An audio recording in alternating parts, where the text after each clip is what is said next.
All'interno del Partito Democratico è in atto la campagna per l'elezione del nuovo segretario.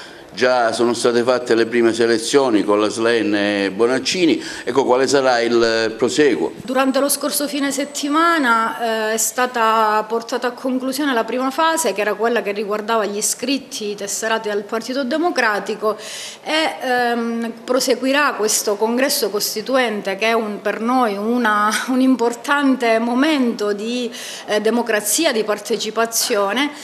Proseguirà con le primarie aperte che si terranno tutta la giornata del 26 febbraio dalle 8 del mattino alle 20 e che prevedono la partecipazione aperta di tutti quanti vorranno, con il loro contributo e il loro voto, scegliere e decidere sulla nuova segreteria nazionale del Partito Democratico. Come si sa, l'ho reso noto già da qualche settimana, io ho scelto Elly Schlein perché la ritengo una persona, una donna capace, una persona generosa, una donna libera, che per questa fase storica che sta attraversando il Partito Democratico ma anche tutto il Paese, ritengo e sono convinta che sia un'opportunità per il partito, che sia un'occasione che il partito non può e non deve sprecare, e che sia un'occasione per rinnovare davvero il gruppo dirigente del partito e quindi per dare un'identità chiara, una visione chiara del Paese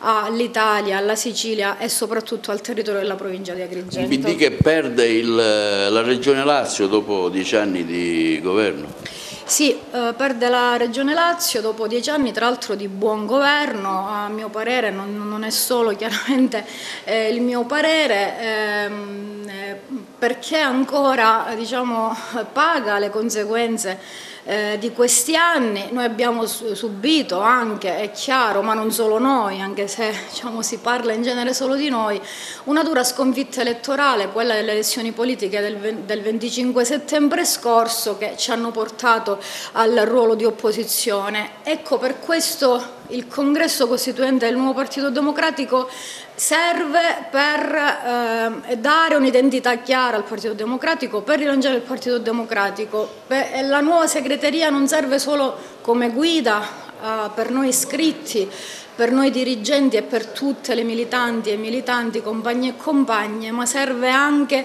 a dare una risposta e un'idea al Paese che possa davvero riportare il partito ai fasti di un tempo.